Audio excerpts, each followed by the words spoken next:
Kailan ka magpapagupit? Ang haba na ng buhok mo. Sabi ng asawa ko, hindi Magpagupit galit. na nga, oh Dasal ang Lord. ginamit. Sabi pa niya, mag-Piolo Pascual ka ulit. Bagay sa'yo. Pero bigla akong napaisip, bakit nga ba ako nagpapahaba ng buhok? Dalawa lang ang sagot ko. Una, gusto ko lang ma-enjoy habang meron pa.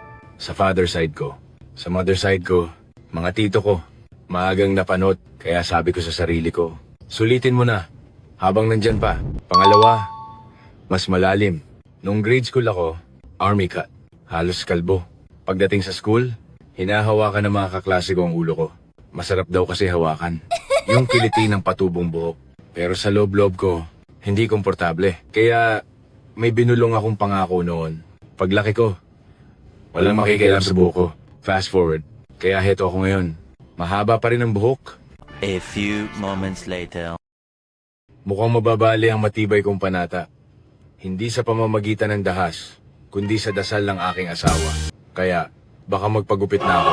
Minsan, ang mga pinakamatatag na panata natin ay nababali dahil sa pagmamahal. At ang pagmamahal minsan ay nagsisimula sa isang simpleng dasal. Salamat kay Mrs. sa pangunawa at pasensya.